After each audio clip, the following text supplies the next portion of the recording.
ছোটোবেলায় খেলাধুলা করেছি, ছিল না তো জ্বালা। এভাবে খেলাধুলা করতাম সবসময়, গায়ে ছিল ধুলামাটি আরও কত কী। মার কাছে দৌড় মারে গিয়ে বলতাম, মা গাটা ভরে গেছে। মা তার কাপড়ের আঁচল দিয়ে মুছে দিয়ে বলতো, বাবা আবারও যা খেলতে। খেলাধুলা শেষ করে যখন বাড়িতে ফিরতাম তখন আসলে দিনগুলো এতটাই ভালো ছিল। আজ তো বড় হয়ে বুঝলাম সেই দিনগুলাই কতটা ভালো ছিল। আমি নিজে বুঝতেও পারিনি দিনে দিনে সেই ছোট্ট ছেলেটা আজ কত বড় হয়ে গেছে। এইভাবে সেই খেলাধুলা করতো সেই ছেলেটা আজ অনেক বড় হয়ে গেছে। এখন করতে হবে সংসার, বাঁধতে হবে ঘর, মনের জ্বালা যন্ত্রণা নিয়ে থাকতে হবে সব সময়। আসলে সংসার জীবন অনেকটাই কঠিন, সেটা দেখেছি আর অন্যের সংসারে।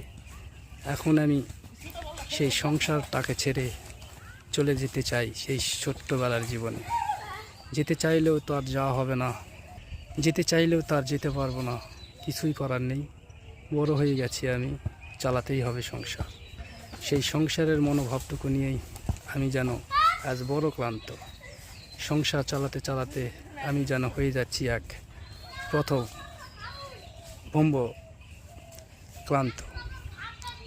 তো বন্ধুরা, আমি এই যে বাচ্চাদের ছোটোবেলার খেলাটা দেখেই আমার মনে পড়ে গেল সেই ছোটোবেলার দৃশ্যর কথা, সেই ছোটোবেলার খেলার কথা। তাই এই ভিডিওটা করলাম। বাচ্চারা খেলছে, আমি দেখতেছি। আসলে মনে চাচ্ছে তাদের সঙ্গে একটু খেলি, কিন্তু আসলে তা নয়। আমি তাদের সঙ্গে আর খেলতে পারবো না, তাদের সঙ্গে আর মিশতে পারবো না, এটা ভেবেই অনেকটা খারাপ লাগতেছে। আসলে কিছু করার নেই, খেলা যাবে, কিন্তু আসলে ওদের সমঝুটি আমি না, এই কারণে হয়তো আমাকে খেলতেও নেবে না, আর খেলা সম্ভবও হবে না, খেলা ঠিকও হবে না। তো মনের কথাগুলো সবই বললাম। এখন অনেকটাই বড় হয়েছি, বুঝতে শিখেছি, সেই কারণে হয়তো আর খেলাধুলা করা হবে না, আর সেই জীবনে ফিরে যেতে পারবো না। আপনারা যারা ভিডিওটা দেখছেন সবাই ভিডিওটা দেখবেন, পুরো ভিডিওটা। সবাই ভালো থাকবেন, সুস্থ থাকবেন। ভিডিওটা আজকের মতো এখানে শেষ করছি। ধন্যবাদ সবাইকে, ভালো থাকবেন সবাই, ধন্যবাদ।